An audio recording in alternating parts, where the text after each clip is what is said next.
Olá, boa tarde a todos. Meu nome é Alexandre Neves e nós vamos falar hoje sobre o que muda com a Lei Geral de Proteção de Dados. Então, já para antecipar, nós temos aqui ao nosso lado a Lei número 13.709, voltada a essa questão da Lei Geral de Proteção de Dados, onde eu gostaria de enfatizar cinco pontos principais referentes a essa lei. Então vamos começar com um pequeno resumo. Então o primeiro ponto é o reforço ao direito à privacidade. Já tínhamos privacidade? Sim, inclusive vamos falar sobre isso. Mas essa lei traz um grande reforço e você vai entender ao longo dessa nossa palestra. O segundo ponto, regras claras sobre a coleta, armazenamento, tratamento e compartilhamento de dados pessoais. No terceiro ponto, nós vamos ver em relação a fortalecimento de confiança no uso dos dados pessoais e realmente, para quem está principalmente ligado à área de direito, vê que houve uma mudança significativa com a entrada dessa nossa lei. No quarto ponto, o aumento da segurança jurídica, como um complemento do que eu estava falando. E número quinto ponto, penalidades significativas para o não cumprimento da norma. E esse é um ponto muito delicado, porque a multa vai de 2% do faturamento do grupo no Brasil, chegando a um teto de 50 milhões de reais por infração, que realmente não é nada fácil. Então, essa nossa palestra de hoje ela vai estar dividida em dois pontos. No primeiro, as influências que são relevantes para o surgimento da Lei Geral de Proteção de Dados. E acredite em mim, é importante que você tenha esse conhecimento. Para a partir daí nós vemos a questão do entendimento da lei em si e a aplicação dela. Tá bom? Então vamos aos pontos que influenciaram na criação da Lei Geral de Proteção de Dados. Nós vemos lá atrás, em 1988, não sei se está dando para você visualizar bem, nós temos lá o artigo 5º da Constituição Federal que já falava sobre a inviolabilidade da intimidade da vida privada. Só que lá nessa época a gente não lidava com a questão de informática, então faltava uma tratativa específica para a proteção de informações pessoais em bases de dados. Tá? Tivemos de lá para cá várias investidas na internet de hackers invadindo dados, invadindo sites, empresas, roubando informações, comercializando informações e tudo isso gerou uma tensão muito grande nessa questão tecnológica. Em 2010, nós tivemos uma consulta pública aqui no Brasil, feita pelo Ministério de Justiça, procurando saber o que as pessoas achavam de termos, afinal, uma legislação específica para a proteção de dados. Então nós vemos que houve um movimento já a partir do ano de 2010, há 10 anos atrás. 2 anos depois, em 2012 e 2013, nós vimos o escândalo do Edward Snowden, onde ele comentou que trabalhava na NSA e que ela tinha acesso a informações de todos no mundo inteiro. Uma coisa sensacional saber dessa informação. Houve o surgimento de dois projetos de leis complementares, justamente para tentar prevenir um pouco esse vazamento de informações, mas não foi o suficiente. O que aconteceu em 2014, nós tivemos o escândalo do Facebook, aonde foi vazada a informação de que eles liberaram cerca de 87 milhões de registros de usuários para Cambridge Analytica. Então, na verdade, vamos tentar entender como é que funcionou essa liberação de informações. O que nós vimos é que o Senado chamou o Zuckerberg para conversar, para papear, afinal explica um pouco mais sobre o Facebook, porque você está dizendo que não houve vazamento, como é que vocês funcionam, como é que é isso, foi uma apropriação indevida que esse teu parceiro fez. Então houve uma série de discussões em cima do Facebook e o que nós apuramos em relação a esse cenário. O que a maioria sabe sobre o Facebook é tanto aquilo que foi colocado no filme, como também do preenchimento das informações lá no site, onde a pessoa coloca suas informações pessoais, mais uma série de outras informações, foto, e a partir daí, tchum, surge seu perfil na rede social. A maioria dos brasileiros tem perfil lá no Facebook. Agora, a grande questão é o que o Facebook sabe sobre nós. E justamente os senadores estavam tentando apurar isso com Mark Zuckerberg. O que nós vimos, por exemplo, Ashkan Soltani, especializado na privacidade e na segurança da informação. Ele é ligado também à questão de economia comportamental. Ele comentou que o Facebook tem informações sobre o seu comportamento ou atitude passiva. O que significa isso? Imagina o seguinte, você lá com o seu computador acessando o Facebook, ele consegue ver quanto tempo você olha para alguma coisa na plataforma deles. Se você passa o mouse sobre um vídeo, sobre algum objeto, que anúncios você está visualizando. E tudo isso indica o seu interesse para a plataforma. E ela usa isso para monetizar. Se você está logado no Facebook, ele consegue saber afinal aonde você está localizado.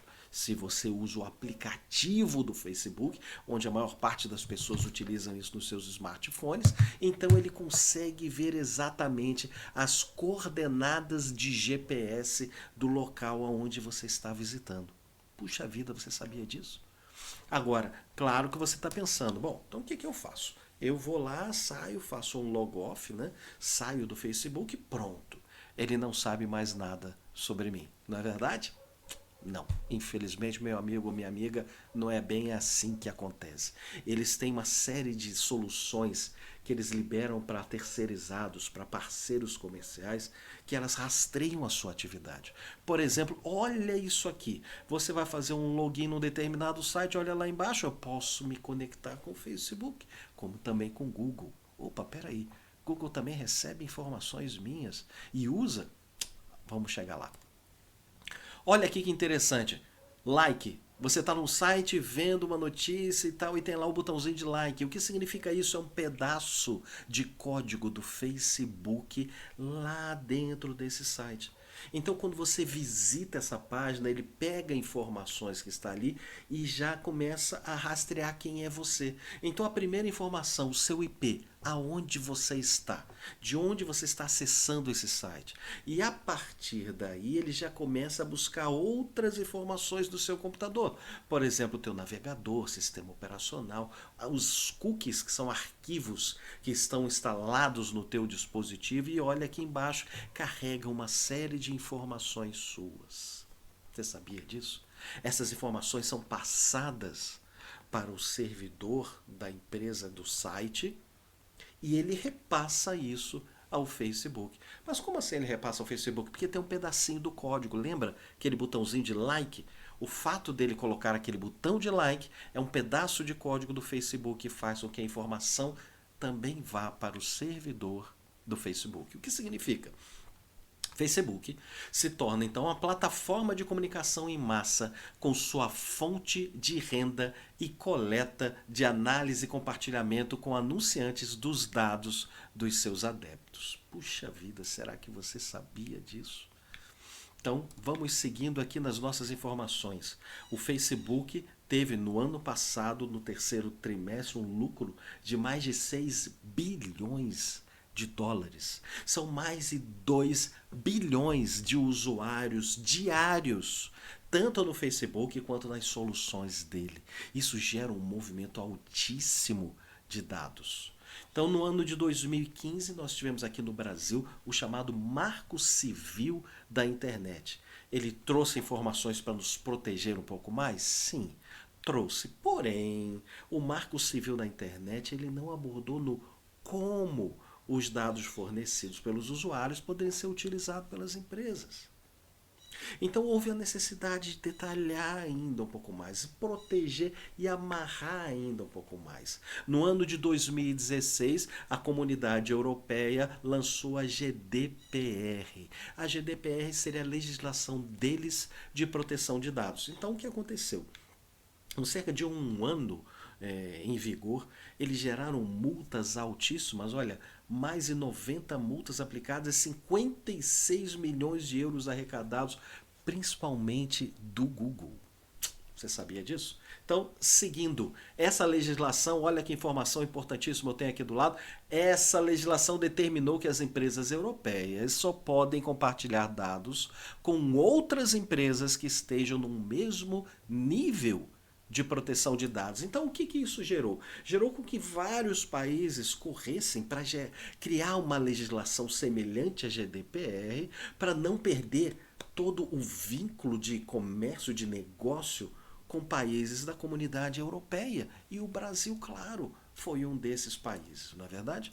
Então, vamos seguindo aqui. No ano de 2018, um executivo de marketing brasileiro foi questionado sobre a parceria dele com a Cambridge. E ele comentou: olha, eu desfiz a minha parceria. Eles me chamaram para a gente fazer uma parceria aqui no Brasil, mas eu vi que a coisa não estava boa e eu desfiz a parceria. Então, o Ministério Público chamou ele para um bate-papo para entender um pouco mais como é que ficou esse negócio com a Cambridge Analytica, como é que eles funcionam, eles estão aplicando essas análises aqui no Brasil. E aí nós apuramos algumas informações em decorrência disso, sobre a Cambridge Analytica. A Cambridge usa a chamada visão psicométrica. Então, o que seria isso? Pensa comigo. Se eu entendo a tua personalidade, eu entendo consequentemente o teu comportamento e o teu processo de escolha. Se eu consigo afetar algum ponto desse, eu consigo interferir no teu processo de escolha. Então, o que, que eles fizeram? Eles pagaram cerca de 200 mil pessoas com perfil no Facebook para preencher um testezinho de personalidade. Sendo que aqui no teste tem até informação, uma vez que eu entro para preencher, eu estou cedendo o meu perfil para Cambridge Analytica, incluindo os meus contatos. Então imagina, uma pessoa tem em torno, vamos dizer, 500 amigos. Eu chego ao número de 87 milhões de informações absorvidas pela Cambridge de forma muito fácil.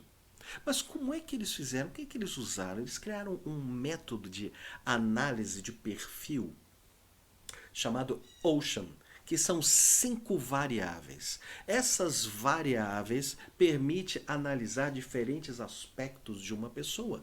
Então, aqui no nosso slide, vamos entender. Eu tenho aqui o O, que é de abertura, de openness, que é para saber se as pessoas estão abertas a novas experiências. Tem também o outro ponto de análise, como é que as pessoas têm em relação à consciência delas, se elas querem uma coisa organizada, se elas querem uma coisa planejada ou não, se elas são extrovertidas em que nível, como é que está a agradabilidade das pessoas, eu vou priorizar uma outra pessoa à minha necessidade ou ao meu desejo, e o neuroticismo, se eu me preocupo demais com as coisas que estão acontecendo à minha volta, se eu sou emocionalmente estável ou instável. Então eles vão analisando cada uma dessas variáveis das pessoas para poder traçar o perfil de cada um. E aí, uma vez que eles vão pegando cada um daqueles questionários e analisando perfis, eles vão gerando classificações e separando essas pessoas. Então imagina, Cambridge Analytica é capaz de mapear cerca de 5 mil pontos de dados de cada indivíduo. Isso significa que ele traça um perfil super completo de cada pessoa. Nós temos hoje uma economia movida a dados. Então, dados, como eu coloquei no slide, são um ativo e uma projeção da nossa personalidade. Então, no passado, a riqueza estava em eu ter acesso à informação. Hoje, a riqueza está no uso estratégico da informação que eu tenho na minha mão. Ou seja, na sabedoria aplicada naquilo que eu tenho comigo, naquilo que você tem dentro do banco de dados do teu escritório. Então, qual a conclusão que nós chegamos até aqui? Nós vimos que houve captação de dados por redes sociais e aplicativos, por ações de hackers, comercialização de bancos de dados, e isso tudo era revertido em valores, sem o nosso conhecimento, sem o seu conhecimento como usuário. Então, daí houve realmente a necessidade de termos uma regulamentação para o uso dessas informações. Então, o Brasil, claro, para não permitir uma fuga de investimento, ele se adaptou à GDPR da Comunidade Europeia, inclusive a nossa Lei Geral de Proteção de Dados é baseada na GDPR, e a partir daí, no ano de 2018, foi instituída a Lei Geral de Proteção de Dados, para proteger a minha informação, a sua informação, das empresas que estão utilizando isso para ganhar muito dinheiro sem pedir o teu consentimento. Então, nós vemos aqui a informação que o nosso presidente, ele inclusive aprovou a criação da Autoridade Nacional de Proteção de Dados, que é o órgão regulamentador disso tudo. Tá? Então, 2019, inclusive, nós vemos aqui do lado, o Senado Federal aprovou a PEC, que inclui a LGPD na Constituição Federal. Nós vimos até aqui algumas influências altamente relevantes para o surgimento da Lei Geral de Proteção de Dados aqui no Brasil. Agora vamos entender como é que ela funciona e a aplicação? Então vamos lá. O que é a Lei Geral de Proteção de Dados? Já vamos começar resumindo que ela harmoniza todas essas legislações que nós vimos ao longo do tempo, ligados a dados, ligados a informações, numa única regra. Então a LGPD vai ser a master que vai harmonizar tudo isso que foi lançado até então. Nós temos alguns conceitos da LGPD que nós vamos ver agora, vamos conhecer, que eles estão voltados a essa nova realidade. Então, primeiro conceito, dado pessoal. O que quero dizer quando eu falo sobre dado pessoal? Então, vamos aqui ao conceito no slide ao lado. Qualquer informação relacionada à pessoa natural, identificada ou identificável, eu vou interpretá-lo como dado pessoal. Dado pessoal sensível, todo dado pessoal está voltado à intimidade do titular. Então, há alguma coisa que eu considero muito íntima, que eu prefiro selecionar quem vai ter acesso a essa informação. Vamos dizer, por exemplo, sou uma pessoa que eu tenho uma doença autoimune. E daí eu não gostaria de sair falando para todo mundo com uma plaquinha, olha, eu tenho tal doença autoimune. Então é uma informação de saúde, uma informação médica minha. É um dado pessoal sensível. Então há vários dados pessoais considerados sensíveis. Tá bom? É muito importante ter conhecimento dessas nomenclaturas. Então, dado anonimizado, o que significa isso? Imagina o seguinte, existe um dado de um determinado titular, titular é a pessoa que é a dona da informação, e ela repassa para uma empresa, mas eu vou anonimizar esse dado de alguma maneira, para que ninguém tenha acesso fácil. E se alguém for ter acesso, eu possa rastrear. Como assim, palestrante? Imagine o seguinte, eu tenho no meu cadastro o CPF de um determinado cliente. Posso localizar quem é essa pessoa através desse CPF? Sim, claro que eu posso localizar. Mas se eu vou anonimizar, olha aqui, pum, pronto, não consigo mais ver qual é o CPF. Então, esse é um conceito muito importante na Lei Geral de Proteção de Dados, porque tudo aquilo que estiver anonimizado não sofre a aplicação da Lei Geral de Proteção de Dados. Opa, então é só eu chegar lá e botar asterisco em tudo, não ver nada, aí você vai dizer assim, pronto, estou resolvido. Aí eu vou te perguntar, mas você não vai ter uma hora que você vai precisar acessar a informação? Você não vai ter um funcionário teu que vai precisar ter acesso ao telefone, ao nome, documento, ao endereço, para fazer algum procedimento? Vai. Então, nesse momento que desanonimizar, é preciso estar gravado a informação de quem viu, por quanto tempo viu, o que viu, e isso nós vamos detalhar mais adiante, tá bom? Vamos seguindo no conhecimento do que é a Lei Geral de Proteção de Dados. Eu trouxe aqui alguns princípios fundamentais da LGPD para que você entenda.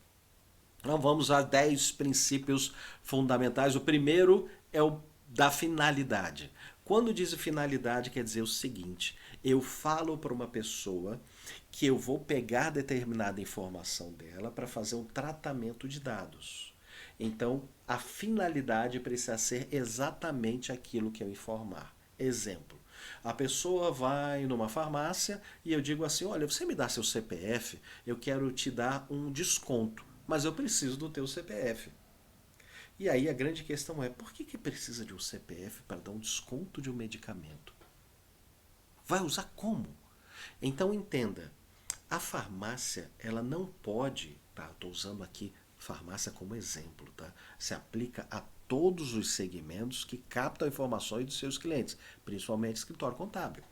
Então, a farmácia, aqui no nosso exemplo, ela vai usar esse CPF para quê?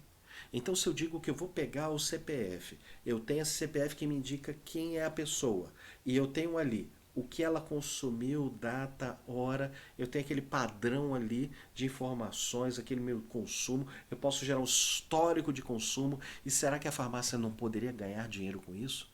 Será que ela não poderia estar vendendo isso para os planos de saúde para poder mostrar para a pessoa se ela está se automedicando?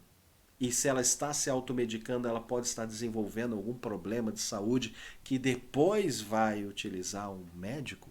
E a partir daí o plano de saúde, já percebendo essa curva crescendo, pode já antecipadamente cobrar, aumentar, reajustar o valor da mensalidade no plano? É uma grande possibilidade, não é mesmo? Então entenda, princípio da finalidade. Se eu disser para um titular que eu vou pegar determinadas informações para um determinado fim, tem que ser este fim. Se eu quiser usar para uma outra coisa, eu tenho que pegar um novo consentimento. E ele tem o direito, o titular, de negar essa disponibilidade de informações. Assim como você faz hoje, que chega numa farmácia e pergunta: quer desconto? Dá o seu CPF. Você pode simplesmente dizer: não, não quero desconto, não. Quero ficar do jeito que eu estou. Outro ponto é a adequação. Então, o teu tratamento de dados tem que estar de acordo com a finalidade que você diz. Então, lembre-se, se você vai dar um desconto e o CPF de alguma maneira é fundamental, tem que estar aquilo muito claro até para o funcionário que vai explicar para o titular o porquê o CPF é fundamental. Então, teu tratamento de dados tem que estar voltado para aquela finalidade que eu comentei, que é de dar o desconto. Terceiro princípio da necessidade, ou que significa eu só vou coletar as informações que eu realmente preciso para aquele tratamento de dados. Então, se o CPF é fundamental para eu poder consentir o desconto, eu não preciso coletar telefone. Eu não preciso coletar endereço e por aí vai. Então você vai pegar só as informações que você realmente necessita para fazer aquele processo da finalidade, da filtragem de dados. Outro ponto é o livre acesso. O titular, como ele é o dono da informação, ele passa a ter livre acesso a consultar que informação você tem dentro da sua empresa. Que informação que o seu cliente, vamos dizer, seu cliente empresário, lojista, tem de determinado titular. E aí ele vai chegar e vai dizer: olha, eu quero ver e eu vou ter que virar o terminal do computador. Não, eu vou detalhar isso mais à frente. Mas ele vai poder pedir para você as informações numa consulta sem custo nenhum e você vai ter um prazozinho que eu vou comentar mais adiante para fornecer essas informações para ele. Tá? Outra qualidade dos dados. As informações que você armazena do cliente precisam estar claros, precisam estar corretas, precisam estar atualizadas, tá? Para que isso não gere nenhum problema para o titular. Outro ponto é a transparência.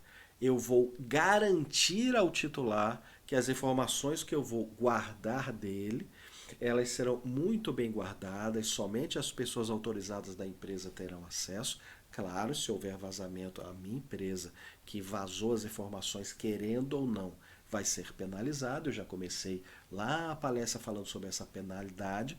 Tá? Então, eu vou estar garantindo ao titular dos dados pessoais que todas as informações vão estar lá resguardadas direitinhos, tratamento de dados. Claro que nesse processo de transparência eu não vou dizer meus segredos comerciais de análise em relação a isso, tá? Do meu negócio. É apenas as informações do titular.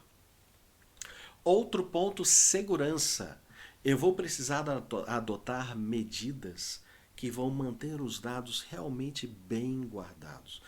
Eu vou precisar contratar um profissional de tecnologia?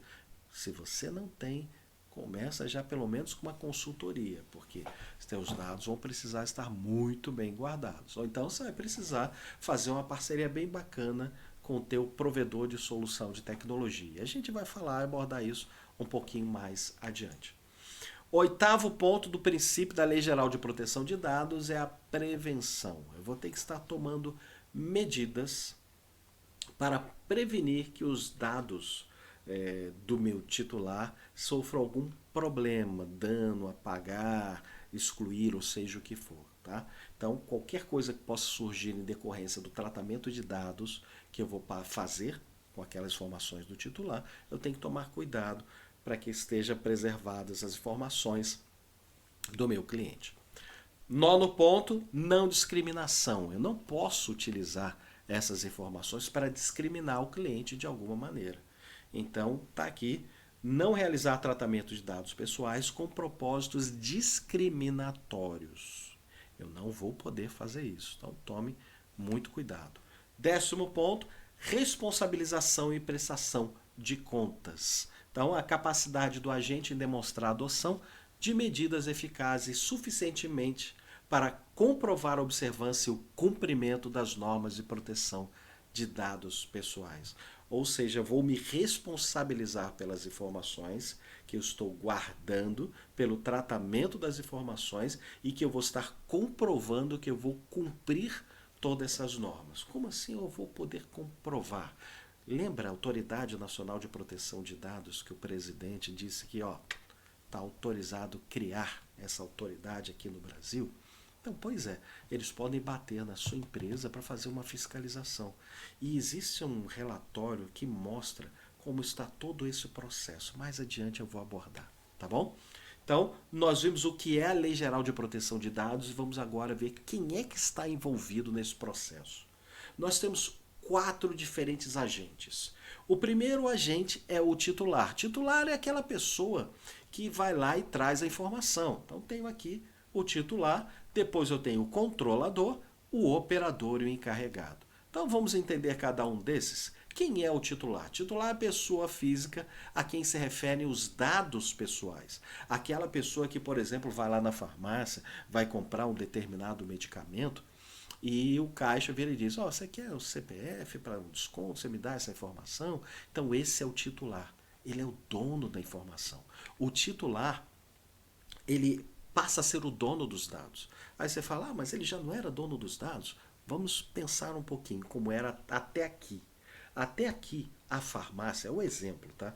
Só falando de todos os segmentos. A farmácia, ela pegava as informações do cliente e a partir daí ela colocava na base de dados dela e ela considerava, essa informação é minha, eu faço com ela o que eu quiser.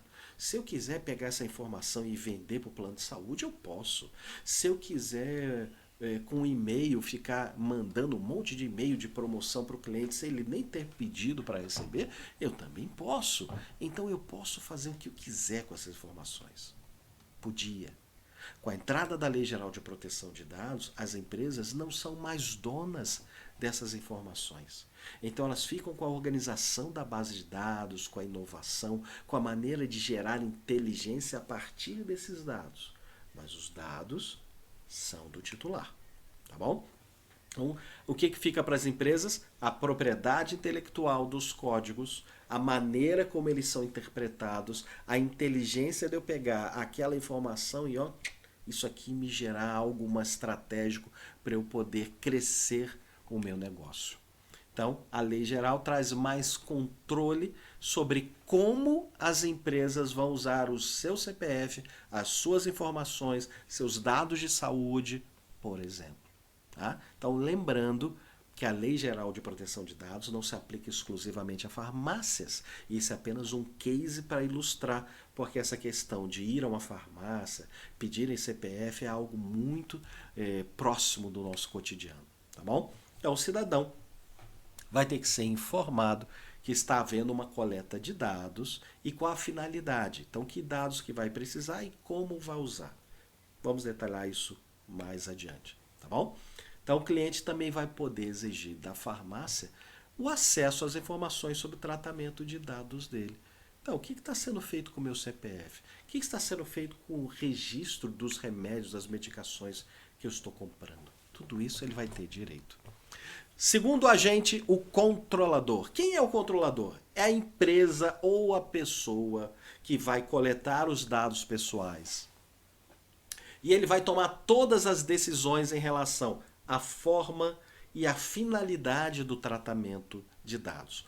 O controlador ele vai ser responsável sobre como os dados são coletados, para que estão sendo utilizados e por quanto tempo serão armazenados na base de dados. O controlador é aquele que vai chegar para o funcionário dele, o caixa, por exemplo, e vai dizer: olha, você agora vai ter uma tarefa que vai ser chegar para o cliente, para todos os clientes, e oferecer um desconto.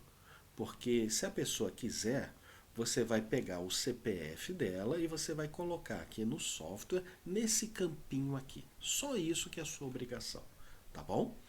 Então, a partir daqui nós vamos usar essas informações. E o controlador, ele que define tudo isso. Existe um terceiro agente que é o chamado operador. Operador é uma empresa ou uma pessoa, ele que vai fazer o tratamento e processamento dos dados pessoais do titular. Então, o controlador vai dar ordem para ele sobre as informações que serão tratadas. Então, vou aqui um exemplo. Uma empresa terceirizada é contratada pelo iFood para análise estatística de cliente. Então, o iFood é o controlador, é a empresa que pega as informações do titular e aí o controlador ele chama uma pessoa que é o operador, que às vezes ele não tem na estrutura dele, mas uma terceira empresa, e ela vai pegar esses dados dos clientes, a comercialização, o que comprou, quando comprou, quanto comprou, e vai fazer uma série de análises estratégicas para o controlador. Então, o operador é o terceiro agente, que é ele que faz todas as tarefas de processamento e análise de dados, mas ele não toma decisão nenhuma. Quem toma a decisão é o controlador, o dono da empresa que está pegando as informações, tá? Ou a empresa, ou a pessoa que está pegando as informações. Olha que informação interessantíssima. Titulares passam a ter a liberdade para determinar a suspensão da autorização para o uso dessas informações a qualquer momento. Então, o acesso para essas informações terá que ser claro e completo desses dados pessoais e fornecidos num prazo máximo de 15 dias da data da solicitação. Agora, olha que interessante aqui. Eu não falei que o titular ele pode estar pedindo a suspensão da autorização do uso dos dados? Sim. Mas eu coloquei esse quadrinho para ilustrar, eu vou até colocar aqui em destaque, né, em zoom.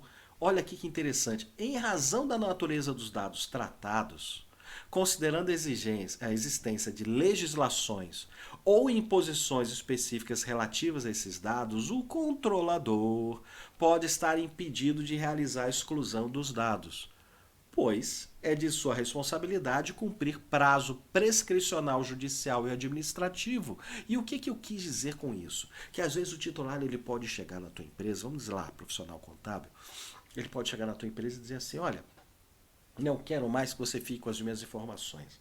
A partir de agora eu quero que você me mostre aí tudo que você tem e apague tudo. Então você pode chegar para ele e dizer: opa, peraí, eu não posso sair apagando todas as suas informações de uma hora para outra, porque eu tenho algumas responsabilidades. Eu preciso estar cumprindo alguns prazos prescricionais judiciais ou então administrativos. Eu tenho que guardar essas informações aqui comigo, sei lá, 2 anos, 3 anos. Existem situações e situações. E eu não posso estar excluindo esses dados. Eu posso sim. Eu posso estar me comprometendo com você que no final desse prazo eu vou remover todas as informações daqui. Tá? Então existe essa abertura dessa possibilidade de não ter que remover todas as informações no ato que a pessoa solicita. Então, desde que você tenha algum prazo para poder cumprir e precisa guardar essas informações contigo, tá?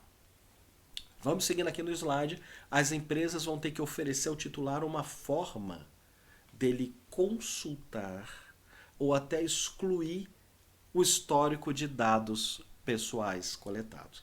Então, a lei está determinando que o controlador e o operador são solidariamente responsáveis. Então, se houver qualquer vazamento de informações do titular, ambos são responsáveis, porque um é o responsável pela coleta e o outro é o responsável pelo tratamento das informações. Em algum desses pontos pode estar frágil e a informação vaza.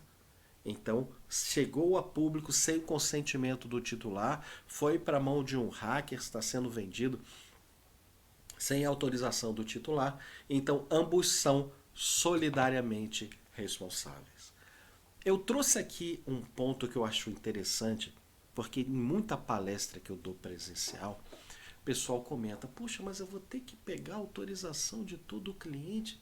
Vão ter que pegar a minha autorização para tudo? Eu falo: não, peraí. Existe uma situação que é a alegação do chamado legítimo interesse. E como é que funciona isso? Vamos botar aqui no slide uma aplicação aberta. Então eu posso estar dizendo que a minha empresa ela tem o legítimo interesse de tratar os dados em situações que não estão delineadas lá na legislação. Então, para isso, se eu não preciso estar coletando a autorização do meu cliente. Por exemplo, olha aqui no slide, prestação de serviço de energia elétrica. Se eu não tiver as informações do cliente, eu não posso fazer a prestação de serviço de energia elétrica. Então eu tenho aqui um legítimo interesse comprovado, que não é só meu interesse, como o interesse do cliente, que ele me dê, ou que eu esteja com o endereço dele, para que eu possa continuar fazendo a prestação de serviço de energia elétrica, para que eu possa botar um ponto de luz, um quadro de luz lá no endereço do meu cliente. Caso contrário, não posso fazer o fornecimento do serviço. Certo? Então, o legítimo interesse ele é para isso, para todas as situações que não estão delineadas. Porém, você tem que tomar muito cuidado nessa questão da alegação do legítimo interesse. Então, aqui, ó, a Lei Geral de Proteção de Dados, ela está determinando que o legítimo interesse do controlador somente poderá fundamentar tratamentos de dados pessoais para finalidades legítimas, consideradas a partir de situações concretas. Então eu não posso pegar as informações com base em algo que talvez eu faça no futuro, uma hipótese de que eu vai estar no futuro fazendo. Por exemplo, eu estou com uma pessoa lá no caixa da farmácia e aí eu peço o CPF para desconto e digo: olha, você me dá também o e-mail, também eu vou precisar para te fornecer o desconto. Mas na verdade não é para isso. É porque pode ser que um dia resolva fazer uma campanha de marketing e daí eu vou utilizar a conta de e-mail. Então, enquanto eu não criar essa campanha, a informação está lá e eu não vou usar para nada. Então, eu não posso alegar legítimo interesse em algo que é uma possibilidade, que é algo para futuro. E legítimo interesse é algo para agora, algo que eu realmente vá utilizar, tá?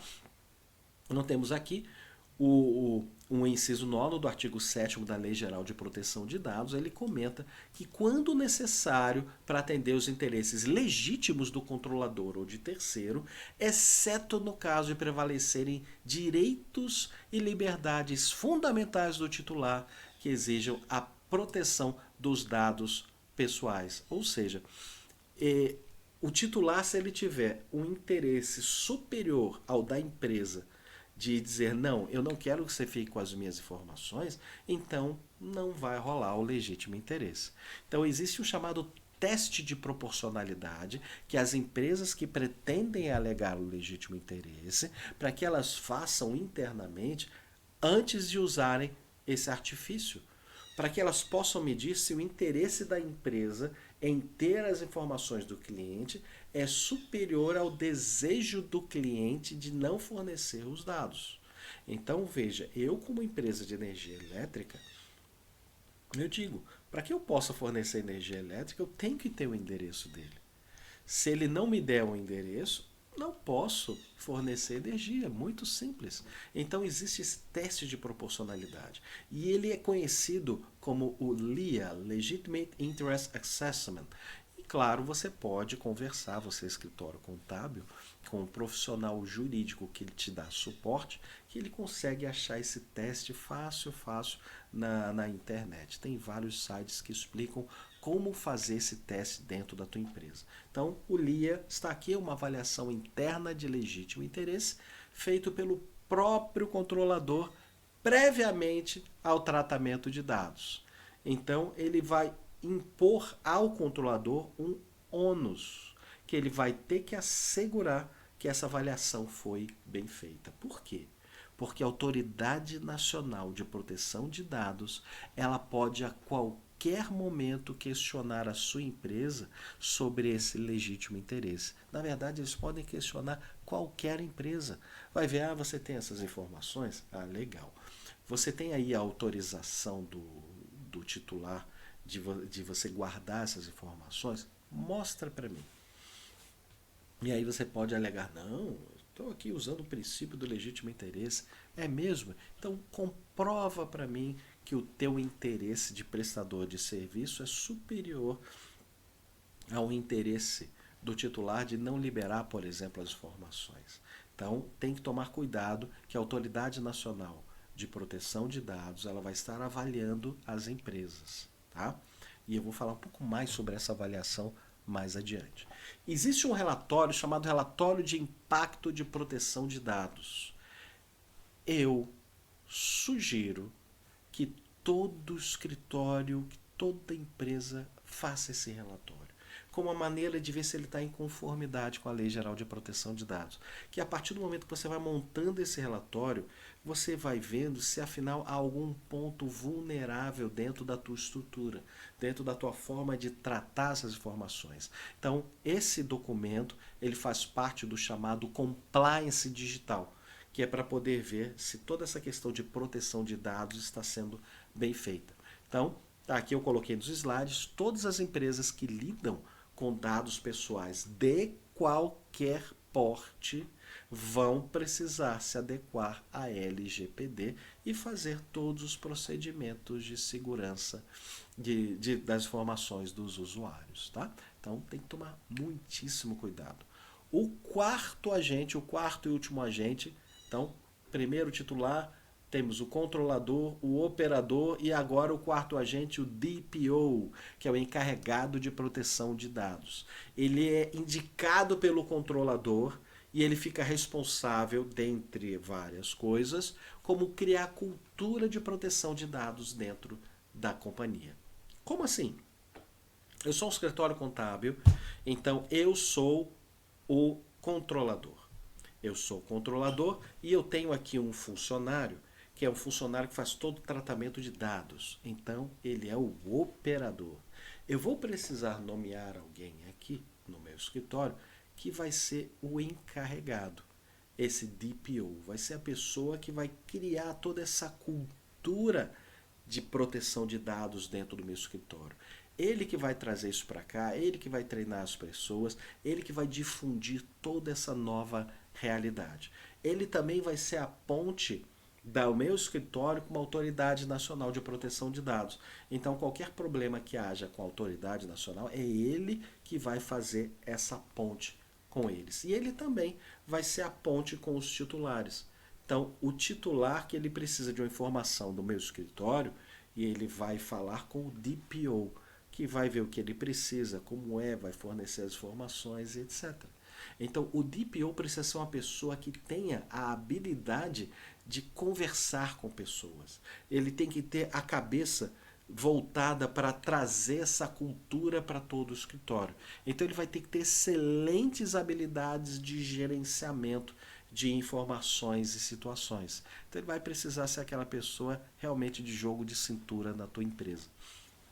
Então, tá aqui eu também coloquei no slide, além de orientar a companhia sobre como ter essa conformidade, ele é quem vai alertar as autoridades quando houver qualquer problema de vazamento de dados. Opa, quer dizer que se as informações dos meus clientes vazarem de alguma forma, eu vou ter que avisar proativamente a autoridade nacional? Vai. você ainda vai ter que tornar isso público. Puxa vida. Então, pensa. o teu escritório, qualquer empresa, o teu cliente, ele vai ter que estar preparado para essa possibilidade de vazamento de informações. A gente sabe que isso acontece. Então, além das multas, a lei ela prevê que isso precisa ser comunicado publicamente. As informações vazaram de alguma forma, eu vou ter que comunicar. Então eu vou ter que ter isso bem claro dentro da minha empresa. Quem está cuidando das informações no meu escritório? Como são monitorados esses vazamentos? E quem compõe o chamado time de crise para tomar as decisões de forma rápida? Como assim time de crise palestrante? Imagine o seguinte: de alguma forma, os dados dos meus clientes vazaram na internet, se tornaram públicos, ou um determinado hacker entrou em contato e exigiu um resgate para devolver as informações. E aí eu vou ter que ter um time dentro da minha empresa, dentro do meu escritório, para poder lidar com isso. Claro, além do encarregado. Então pense nisso, de você já ter um time que vai sentar e tomar as decisões de como vai ser, vamos agir dentro da minha empresa e o que nós vamos fazer. Então já de cara eu já posso te dizer, o encarregado ele precisa criar, vai estar na responsabilidade dele, o chamado plano de incidente de segurança. Vazou informação? Então ele vai ter que relatar para todo mundo o que aconteceu, que tipos de dados foram afetados, que sistemas foram utilizados, se qual é o possível risco para o titular sobre o vazamento de dados e também que medidas que a empresa vai estar tomando para atenuar essa situação. Porque imagina, dependendo das informações do meu cliente que vazam, uma pessoa mal intencionada ela pode pegar aquilo e criar mandar fazer cartão de crédito, dar entrada em alguns serviços públicos de benefício. Tudo isso pode ser feito. Então tem que tomar muito cuidado. O encarregado, o DPO, é que será a pessoa que vai levar isso a público. Então está aqui um caminho de como ele vai levar isso ao público. Então vamos falando agora um pouco sobre o consentimento. Que informações são obrigatórias no termo de consentimento do usuário? Primeiro, qual a finalidade específica do tratamento? Então, se eu disser para o meu cliente, eu vou precisar dos teus dados para te fazer uma concessão de um desconto aqui na venda que eu estou te fazendo, está aqui a finalidade específica do tratamento. Então, com quem eu vou compartilhar os dados? Se eu vou ficar com os dados apenas na minha empresa, eu vou ter que informar isso para o meu cliente. Se eu vou compartilhar com o plano de saúde, vou ter que informar isso ao meu cliente. Se isso será compartilhado com todas as filiais da minha empresa, vou ter que deixar claro isso para o cliente. Eu vou ter que informar para ele qual o período de duração desse tratamento de dados. Vou ter que dizer que se ele perguntar, e se eu não quiser fornecer os dados, o que é que acontece, qual será a consequência. E quando ele disser, ok, eu então autorizo você a captar as minhas informações. Então veja, essa aqui vai ter que consistir em manifestação livre, vai ter que estar bem clara e inequívoca. Tá? Você tem que estar completamente estruturado em relação a esse termo de consentimento. Há um modelo do termo de consentimento? Não. A Lei Geral de Proteção de Dados não traz um modelo. A autoridade nacional ela vai fazer um modelo para as empresas. Mas você já pode ir criando o seu. O que eu vou fazer no próximo slide? Eu estou trazendo uma materialização dessas informações obrigatórias do termo de consentimento. Ah, palestrante, eu posso utilizar isso como modelo para minha empresa? Não, não é para criar um modelo, porque ele não tem esse objetivo. Veja só, eu estou apenas dando uma cara a essa obrigatoriedade. Vamos ver comigo aqui no slide o que nós temos? Veja aqui comigo. Tenho termo a seguir autoriza a empresa drogaria XYZ a usar meus dados pessoais. Então, finalidade do tratamento, olha aqui em cima, para fins de concessão de desconto de 15% nas compras. Claro, a pessoa lá na drogaria não vai fazer um termo desse para a pessoa preencher. Ela vai criar um método dela muito mais ágil. Tenho aqui, ó, dados compartilhados. Que informações que o titular vai compartilhar com a drogaria? Com a possibilidade de eu selecionar que informações eu vou compartilhar. Outro ponto, duração do tratamento. Eu preciso deixar claro para o titular quanto tempo eu vou usar para tratar os dados. O que vai acontecer se não for aprovado? Olha aqui que eu botei no meu exemplo. Campos não marcados ou não preenchidos serão descartados. E o desconto não vai ser aplicado no valor total das compras. E eu tenho aqui embaixo a minha manifestação livre, informada e inequívoca. Então, para eu materializar isso, o que, que eu fiz? Eu botei aqui, ó, confirmo o meu desejo de compartilhamento dos dados acima para concessão de desconto nas compras feitas no dia tal, horário tal, o qual abaixo digito confirmo por extenso. E uma vez que eu escrevo confirmo, eu estou considerando que é uma manifestação livre, informada e inequívoca.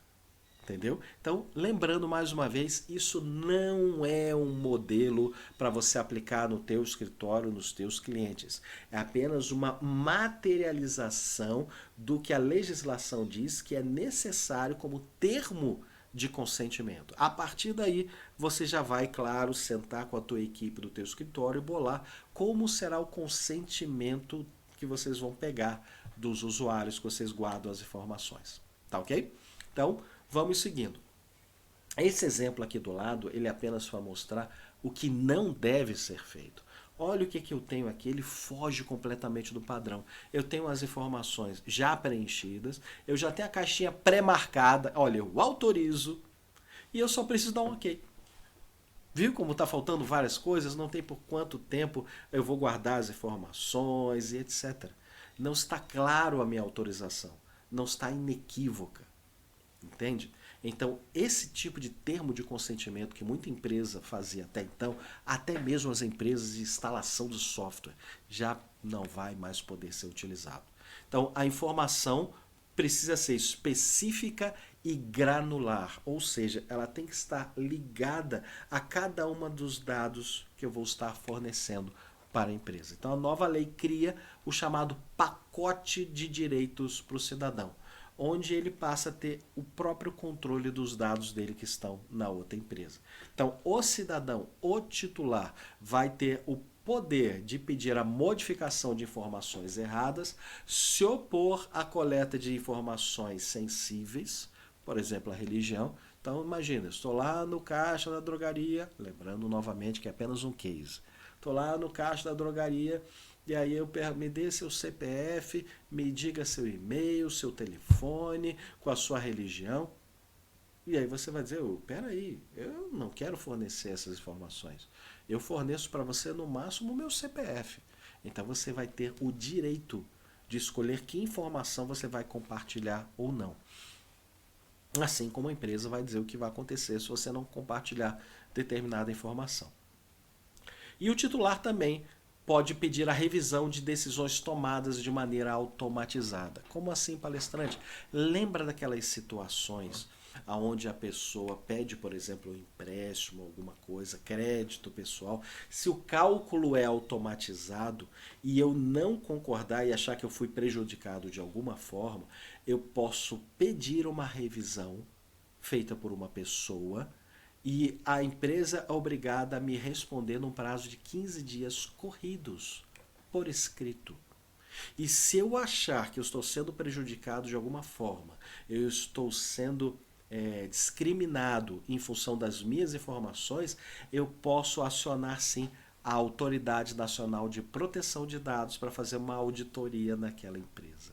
Eu, como titular, vou ter esse poder. Olha como hoje lidar com informações dos outros, guardar informações dos outros, aumenta consideravelmente a responsabilidade.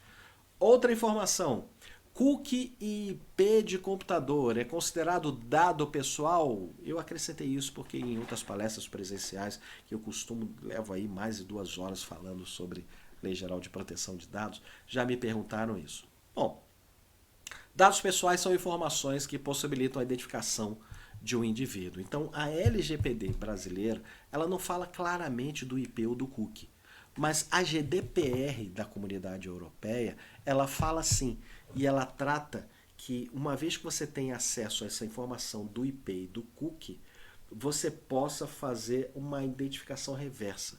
Você pode rastrear até chegar à pessoa.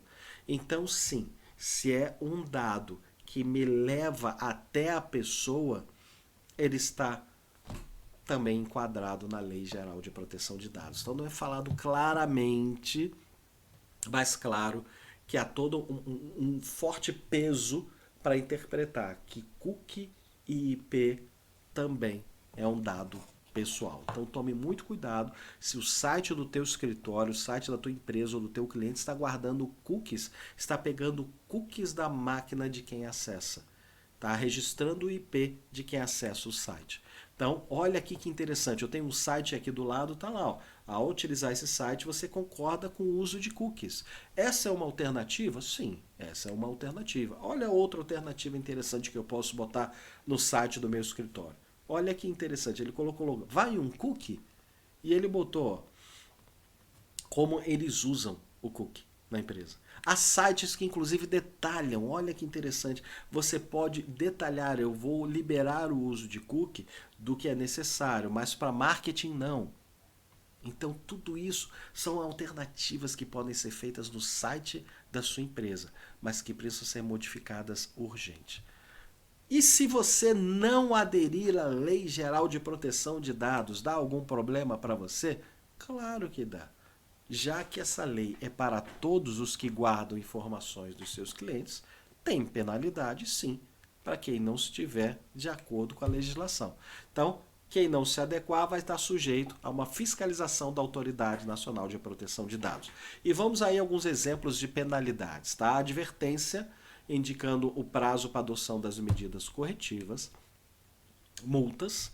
Essa multa pode ser simples, pode ser diária e de até 2% do faturamento da pessoa jurídica, do grupo no Brasil inteiro. Então, se são várias lojas, várias empresas, está o faturamento do grupo, limitada a 50 milhões de reais por infração. E eu tenho certeza que você não quer que o teu escritório sofra uma penalidade como essa. Tem a questão da publicização, porque uma vez que eu apuro e confirmo uma ocorrência do vazamento de dados, eu posso gerar uma série de problemas onde eles podem, inclusive, se responsabilizar pelos seus dados. Eles podem elaborar um bloqueio de dados e você, empresa, ó, perde o acesso aos dados dos teus clientes. Ou existe uma outra penalidade mais severa, que é a eliminação dos dados. Eles podem chegar à conclusão que você não soube lidar com as informações dos clientes e você vai precisar apagar todos os dados. Então, vamos novamente àquele exemplo lá da farmácia que pegou os dados dos clientes. Eles podem ver que a farmácia estava usando para lucro próprio da empresa, não comunicou a nenhum cliente, não está enquadrada a legítimo interesse e eles podem exigir, olha, queremos que você apague todas essas informações que vocês arquivaram até hoje. Então, tudo isso pode ser feito pela autoridade. Então, a aplicação das sanções será precedida de um procedimento administrativo que, claro, vai permitir que a empresa gere uma ampla defesa de acordo com as peculiaridades do caso concreto. A gestão da LGPD fica por conta da Autoridade Nacional de Proteção de Dados, como nós falamos, sancionados aí pelo nosso presidente, e nós temos aqui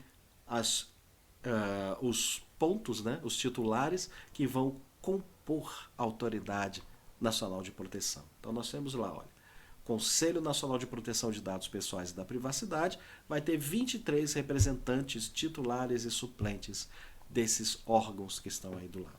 Então, hoje estamos nesse processo de montagem dessa Autoridade Nacional de Proteção de Dados. Então, a ANPD ela vai analisar do incidente que chegar ao conhecimento dela, qual foi a gravidade, quantas pessoas atingiu, quantos clientes, foi de 20 clientes que eu tinha, 100 clientes, 1.000 clientes, 100 mil clientes, 2 milhões de clientes e por aí vai. Eram só dados cadastrais ou vazou também informação de dado financeiro? Tinha algum dado sensível junto que também foi vazado? Qual foi a dimensão desse acidente? A minha empresa negligenciou a segurança desses dados?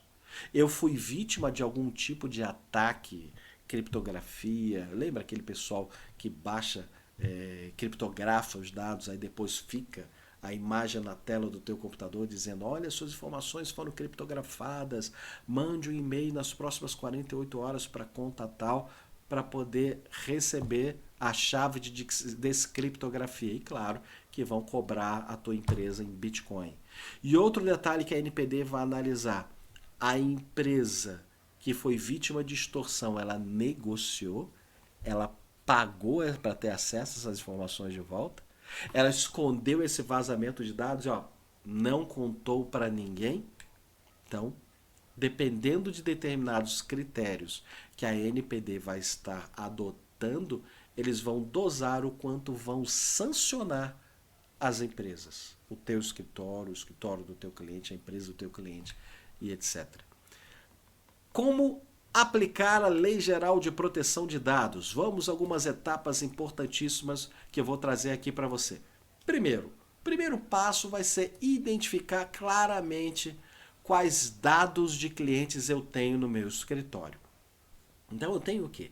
Eu guardo nome, guardo endereço, guardo CPF, guardo telefone. O que eu guardo dos meus clientes?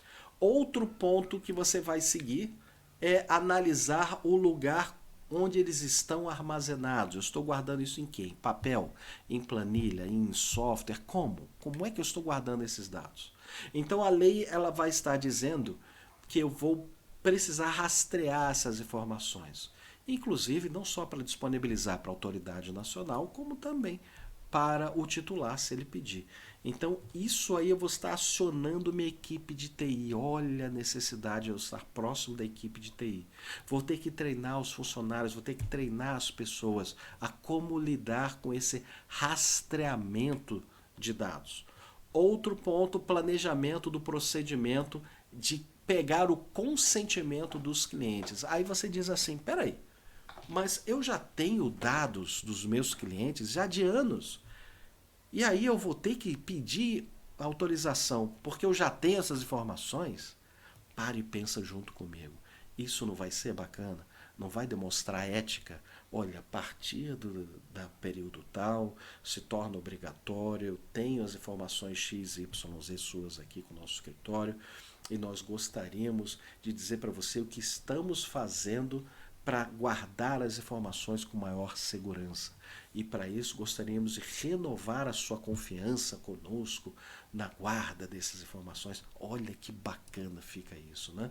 Então, uma vez que você tomou esses pontos, você vai criar os procedimentos também para o chamado direito de remoção de dados pessoais.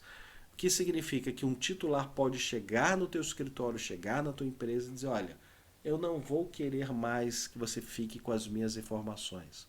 Eu agora quero que você apague tudo. E aí você vai se defender. Você vai ver quem é que vai receber esse pedido, como é que você vai responder, qual o prazo que você vai dar para excluir esses dados, baseados em todas aquelas obrigatoriedades que você tem de guardar as informações. Lembra disso? Eu falei lá no legítimo interesse. Então, esteja atento. Vamos seguindo aqui nos nossos slides algumas dicas adicionais que eu dou para a tua empresa. Primeiro, clareza, boa-fé e transparência na coleta e tratamento de dados. Então vai ser muito bacana se você puder renovar o teu contrato de prestação de serviço com os seus clientes. Mostrar ali na tua política de privacidade que vocês agora estão adequados à Lei Geral de Proteção de Dados. Vocês estão voltados para essa nova realidade. Isso demonstra um respeito, uma ética muito grande. Outro ponto é a questão tecnológica. Toda a parte de software, de rede, de proteção, de invasão de dados, tudo isso você vai precisar rever na sua empresa. Quem controla? Como está essa segurança? Que segurança eu tenho como empresa de que nenhum hacker vai entrar e vai pegar esses dados, vai subtrair e depois vai tentar exigir de mim dinheiro, vai me extorquir. Log. Uma pessoa, um funcionário, um colaborador acessou uma informação de um cliente, visualizou a informação, grave essa informação. Logs são registros diários de quem está consultando a informação do cliente, o que viu, que dia, que hora. E aí você diz assim, peraí, mas eu uso um software que esse software ainda não tem nenhum tipo de proteção. Então você vai ter que se aproximar do teu fornecedor de solução de software para ele te dizer o que ele vai fazer e quando ele fará. Outro ponto, outra dica adicional que eu recomendo é criar um comitê interno para analisar esse impacto da aplicação da Lei Geral de Proteção de Dados no teu escritório e na empresa dos teus clientes. Então, uma vez que você assistiu essa transmissão aqui do Pensar Contabilidade, você vai voltar a falar com os teus funcionários, falar com a tua equipe, pode sugerir que eles assistam também essas informações e dizer para eles, olha, caramba, a Lei Geral de Proteção de Dados está aí batendo na nossa porta, nós precisamos nos adequar, vamos criar o nosso time aqui de adequação, como é que nós vamos proceder? Olha aquelas etapas que eu falei agora há pouco, tá? Outro ponto importante, passamos a lidar com a privacidade de uma maneira a partir de agora como padrão. Então, os sistemas, as soluções precisarão rapidamente se adequar. A privacidade dos dados se torna uma regra, se torna uma norma. Então, toda solução que vai sair agora da fábrica de software já precisa estar pré-ajustado para essa proteção de dados. Então, vamos dar uma olhada como é que está o nosso cenário atual aqui no Brasil? Olha, cenário sobre vazamento de dados. Clínica expõe 3.000 documentos médicos na web e faz pouco caso do incidente. Informação de 92 milhões de brasileiros leiloadas em fórum clandestino. Olha, isso é uma realidade que acontece muito. Vazamentos de dados expõe 250 milhões de registros de usuários da Microsoft. Como isso acontece? Será que não houve um vazamento de dados da tua empresa, do teu escritório, do teu cliente e você ainda não sabe? 85% das empresas declaram que elas ainda não estão prontas para se adequar à Lei Geral de Proteção de Dados. Então, a sensação que você está tendo agora, a maioria absoluta das empresas também tem. Então, só determinadas grandes empresas criaram mecanismos antecipados de proteção. Então, tome muito cuidado, você já sabe o que fazer e olha, ter um diferencial competitivo na ética é algo que é um valor agregado maravilhoso. Então, entre em contato com o teu cliente. Primeiro, claro, você vai conversar com as demais pessoas, trace a tua estratégia, depois entre em contato com o teu cliente, mostre que o seu escritório está se adequando à Lei Geral de Proteção de Dados e você conta com a autorização dele para manter as informações no teu escritório para continuar fazendo a prestação de serviço que você vem fazendo de qualidade e excelência até hoje. Como é que estamos de prazos?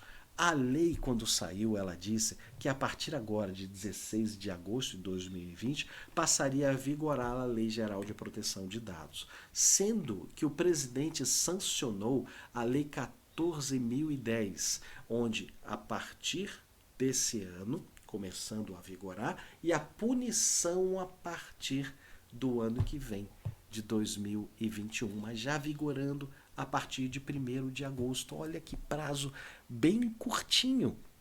Existe uma MP, uma medida provisória 959, que ela está tentando levar toda a LGPD para 2021. Só que ela ainda, até esse momento que eu estou gravando esse vídeo, ela ainda não foi votada. Então, se ela não for votada, vai começar agora em 2020 a Lei Geral de Proteção de Dados, sim, com as sanções a partir de 2021. E o que isso significa? Ela começando agora ou começando no ano que vem, você já reparou que a quantidade de informações que precisam ser analisadas, avaliadas, ferramentas auditadas, tudo isso vai precisar começar agora.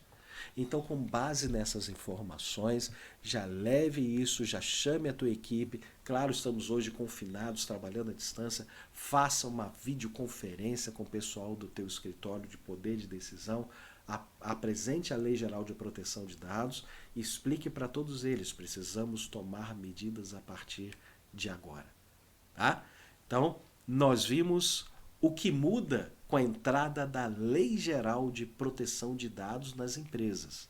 E eu estou torcendo para que essas informações sejam o ponto de partida para que você consiga se adequar da melhor maneira e ainda poder orientar a todos os seus clientes a estarem adequados a essa nova exigência. Então, lembre-se, precisa de toda uma adaptação da tua empresa, precisa de toda uma adaptação da tua equipe, e isso precisa começar o mais rápido possível. Então, eu, Alexandre Neves, gostaria de agradecer a você por ter participado dessa pequena palestra, né? Foi resumida sobre a Lei Geral de Proteção de Dados aqui no nosso congresso online nacional a respeito de contabilidade, aqui no Pensar Contabilidade. Então, eu sou na torcida que as informações sejam úteis para a sua empresa e que também não deixe de assistir a todos os outros vídeos que foram feitos com grande carinho para o seu negócio. Então, muito obrigado pela atenção e até a próxima.